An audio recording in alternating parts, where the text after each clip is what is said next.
یو سړی دی غریب دی، اکثر کسان تپوس کوي او واده دی، جینۍ دا غریبه د واده دی، وایي چې دې له زکات ورکولی شو. نو د دې 2 صورته دي. هر حال کې هر چا له زکات به نه ورکې،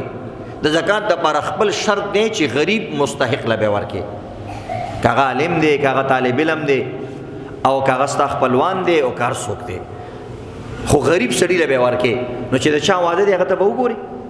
چې وایي د باندې زکات کېږي که نه کېږي، او نصاب یې تا ته معلوم دی تقریبا 80,000 1 لک روپۍ چې ورسره نه یا ورسره شته، خو قرضونه پې د دې نه زیات دي. نو د دې مطابق ته بیا اغلا زکات د واده دپاره هم ورکولی شي، ځکه ولیمه سنت ده، او ښځې له کالي جوړول یا د هغې اکرام کول دا بهتره طریقه ده. نو که ته اغلا څه زکات ورکې هم یې ورکولی شي، که جینۍ نه وکړه، ځکه جینکو هم ځان له سامانونه کوي، او دا شان الکان هم جینکو دپاره، او واده خاده کې ولیمه یو سیز بل سیز باندې خرچه راځي، نو هغه له ورکولی شي. خو که هغه چېرته مالداره دی یا مالدار خو نو، خو 4-5 کسان راغون شو، 4 کسانو له مثلا 25,000 روپۍ ورکړي، نو چې 25,000 روپۍ 4 کسانو ورکړي، نو 1 لک روپۍ سره جمع شوې، اوس باقي نو پیسې ولا نشي ورکولی. ها که هغې باندې سامانونه اغوستي دي، خرچ کړي دي، بیا ولا نورې ورکولی شي. نو د دې به پکې خیال ساتي، داسې نه چې صرف دې ته ګورې د وراره واده مې دی، وراره واده دې دی خو صدقه ورکه که نه، وراره واده دې دی پیرزو پې وکړه که نه. خلک ګوره مالدار خلک پیسې پیشیندي، نو ځه ته عام صدقه ورکه. نو دې کې به د دې خیال ساتي. او که یو کس وایي چې مثلا زه وله ولیمه کومه، نو ولیمه م وله کولی شي، خو د ولیمې پیسې بدله ورکې. که ډایرکټ د خوراک ساک سامان راوړلو او سامان دی هغه ته حواله کو هم صحیح ده، خو دغه نورې خرچې چې پکې مې راځي دغه زکات کې نشي شمارلی. نو بهتره طریقه به دی چې د هغه نه تپوس وکړي وایي 100 دیګه پخې، هغه وایي زه 15 دیګه پخومه، او ته لاړ شه وریجو والا سره خبره وکړه، باورچي سره، او هغه ته د 15 دیګو 100 پیسې راځي. مثلا هغه وایي 8,000 روپۍ ساده دیګ دی، 5 8 40 40,000 روپۍ دي، نو 40,000 ډایرکټ دیګمار له مه ورکوه، دلې ورکوې هغه دیګمار ته دا پیسې حواله کړه، نو ستا به د 40,000 روپو زکات ادا شي. غریبه جینۍ د سونه دی پې وله واغستله هم یې اغستی شي، که یکمشت انسان د 1,00,000 روپو سونه هم واغسته وله ورې کړه نو خیر دی. نو دې طریقې سره عزتمندو دا یو مسله ته بیان شوه.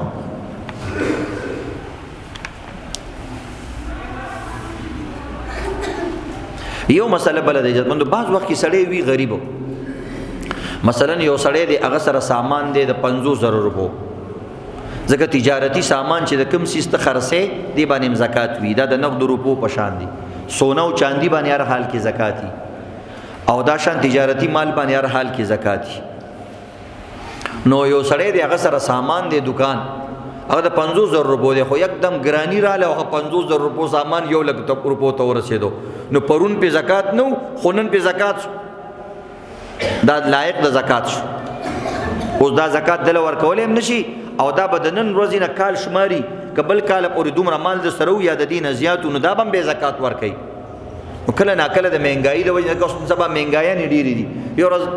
قیمت یو شاني، په بله ورځ بل شاني، نو دې شیزونو ته هم کتل پکار دي. کله ناکله سړي نه د دې د وجې نه هغه زکات او شیزونه ترې پاتې شي.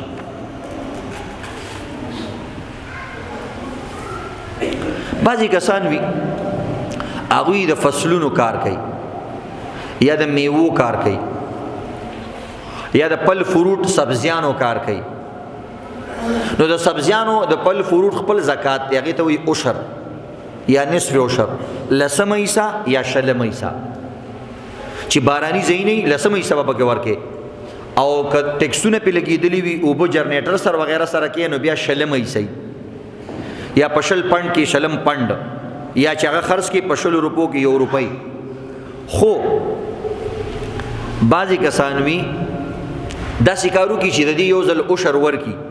مثلا سیوانې دغه کړه راکټې کړه د ونو نه، او خرماڼۍ ده، امونه دي، یا ټماټر پیاز دي، او یا مثلا نورې کومه میوه ده، دا میوهجات چې څومره دي فصلونو سره چې کوم تعلق لري، کوم څه چې د فصل نه حاصلېږي هغې حاصل کو، خو کولډ سټور چې کوم وي د دې دپاره چې کوم سټورونه جوړ شوي د دې حفاظتي یخ سټورونه وي چې دا شی خراب نشي. باس کس الته شی کیدي چې زه دا به بله میاشت کې خرڅ کم دا بله میاشت کې خرڅ کم دا بیا چې د ذخیره اندوزي په غرض باندې نه وي او ریټ نه ګرانېږي او انسان ځان له یو شی سټور کولی شي. نو که یو ځل د دې خرمانو د دې پیازو د دې ټماټرو د دې امونو سیوانو یا هر قسمه فصلي شی دی د هغې د مثلا عشر ورکړی دی آیا یو سړي کاله پورې هغه کېغوستو؟ بعضې څیزونه یې خلک دوه کاله پورې هغه ږدي ځکه بار ملکونو ته د هغې سپلایي کېږي نو په ارام هغه ښه طریقې سره هغه خرڅوي مزدورۍ سره. نو آیا بیا د باندې زکات شته که نه؟ نو د فصلونو دا پل فروټ او سبزیانو والا دوه قسمه خلک دي. یو دا دي چې خپل کری نو یو ځل چې د یو فصل زکات ورکو یعنی عشر دی ورکو نو دوباره په هغې باندې عشر نشته. هم اقه شی که فصل بیا راوټو کېدلو هغې باندې شته خو چې کوم تا ټوکولی دی او تا کټ کړی دی تا ځان سره سنبال کړی دی سټور کې نو د دې چې تا یو ځل زکات ورکو که بیا پې 2 کاله هم تیر شو د دې تا باندې بیا دوباره زکات نشته ځکه د دې زکات ادا شوی دی. که فصل کې دوباره راوټو کېدو او را زرغون شو د هغې به ورکې. دویم قسم هغه وي چې یو انسان خپل فصل نه کری یا په نیم هم نه کری دا صرف فصلونه په پیسو باندې اخلي. دویم کس هغه وي چې دا یو باغ یې واغستو یا د هغې کریټونو کې مال واغستو یا د اړتیانو نه یې واغستو او دا مال یې ځان له کولډ سټور کې کېغوستو هغه یخ سټور چې وي د واورې سټور هغې کې دا مال ځان له سنبال کو نو دا سړی به کال 2 کاله پورې دا پروت دا به هر کال زکات ورکوي ځکه دا فصل والا نه دی دا تجارت والا دا تاجر دی او تجارتی مال باندې هر کال زکاتی. نو که بیا یو سړي مثلا ما امونه اغستی سکال می یو کال یو شو ما زکات ورکو بیا یو کال پورې پراته دي او بل کال پې تیر شو بیا هم زکات ورکې د هر کال د دې قیمتونه زیاتېږي او دا تجارتي اموال دي کې هر کال زکاتي. خو فصلونو والا سړی به صرف چې کوم خپل فصل وي یا په شریکه فصل وي هغه فصل کې صرف یو پیره زکات ورکوي که بیا 3 کاله مو سره پراته بیا پې نشته. نو دا یو اهم مسله د عزتمندو. بله مسله دا د زکات متعلق بعضې کسانی د خوراک سامان ورکوي د کانی پینی اشیا ورکوي آیا دې سره زکات ادا کیږي که نه ادا کیږي؟ نو د دې 2 صورت دي یو صورت کې ادا کیږي بل صورت کې نه ادا کیږي. یو دا صورت دی چې یو سړي دیګ پاخه کړو دیګونه پاخه کړو جماعت مدرسې ته یا یو ځای راوړل او خلکو ته خوري چې څومره خوري نو خوري دې کې زکات نه ادا کیږي دې کې زکات نه ادا کیږي ځکه دا تا د دې مالک نه دی ګرځولی. د زکات کې دا ضروری ده چې ته به یو سړی واکدار ګرځې څه به ګرځې واکدار متصرف قابض مالک مختلف الفاظ چې کوم تاسو ذهن کې راځي پوزیشن به ولا ورکې قبضه به ورکې یو سړي لا او شکل تا دسترخوان وغوړولو نو بس هغه چې څومره خوړه غریب ځان سره کور ته نشي وړی چې وړي چوکي والا بر ولاړي کړه قاری صاحب واپس کېدا او پلانی صاحب چې شاپر دارو باسي الک الوا پلیټ پکې وانه چې برنه په आवाज کوي نو دې سره به صدقه ادا کیږي خو زکات نه ادا کیږي. ها داسې کولای شي یو انسان وای چې زه خوراکي اجناس ورکوم کاغه کچا ورکي که پخا کچا خو ادا کیږي بس تیلې جوړې که د غوړو تیل مالګه اوریجا وړو چې څه پکې اچي هغه ورکولی شي بس هغې تیلې جوړې که چې څه د هغې قیمت دی هغه له دې ورکو هغه د هغه شو که هغې ځان له خرڅوي که هغې په بچو خوري هغه خپله خوښه ده ستا پې بیا روک ټوک نشته دې سره زکات ادا شو ستا.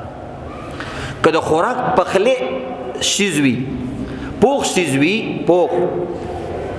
څه پخ کړی وي هغه هم زکات کې ورکولی شي خو هغه پیکټ یې جوړې که د هغې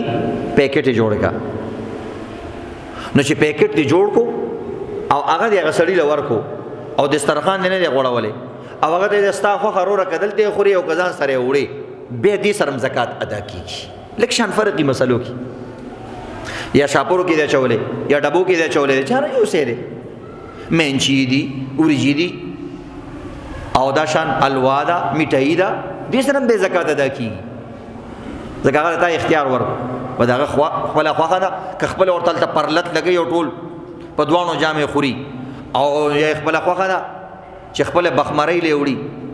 او دغه رنګ یې خپلې ښځې لی وړي او ښځه خوشحالۍ نو بس صحیح ده. دې کې دا هم کېدی شي عزتمندو که یو غریب سړي ته یو شی میلاو شو په مالدار هم بیا غوړی شي. مثلا یو سړی غریب دی او ښځه مالداره ده او بار نور در خوراک چیز میلاو شو په ښځې هم خوړی شي. نبی علیہ الصلوۃ والسلام به صدقه نه خوړه یعنی واجب صدقه او زکات. نو یو ځل ام سلمہ رضی الله تعالی عنها لچا د صدقې شیز ورکو واجب. نبی اسلام ورته موږ لم پکې لګ راکا کنه ټول ځان نه خوري. هغه ویل یا رسول الله تا نه قربان خو ته صدقه نه خوري دا خو واجب سي او ته موږ لیدل ته صدقه نه خوري. یو ځل حسن یا حسین رضی الله تعالی د خلین نبی علیہ السلام کجوره رو وستلا ویل کخ کخ بچی دا چې صدقې نه مخوره موږ صدقې نه خورو یعنی واجب صدقې د زکات او داسې زونه نه خورو عشر خلینه ولا رو وستل یو کجوره باندې سکی خو دومره احتیاط وکاو. او مسلمان ته موږ لمرا کوي چې دا خو واجب ده وی لکی صدقه ولنا هدیه تا د پاره صدقه ده خو چې کله تا قبول کړه نو اوس چې ته موږ لراکې نو اوس موږ د پاره عطیه ده ګفت ده پیرزو ده اوس موږ خوړې شو دا استاد دا اوس دا غسی سړی پیدا شو لکه زموږ د مدرسې طلبه او خلک زکات ورکی بیا هغه مدرسو کې تعمیر کې مختلف چیزونو کې خرج کوي بیا جایز چې پس کې خرج کوي خپل فیس کې د خوراک سامان ارسه کې خرج کوي. نو دې طریقې سره عزتمندو د خوراک سامان بے زکات هم ادا کیږي. نو هر یو چیز د هغې په طریقه باندې خرج کوي نو بیا به زکات صحیح ادا کیږي نه بیا به پکې ګیري.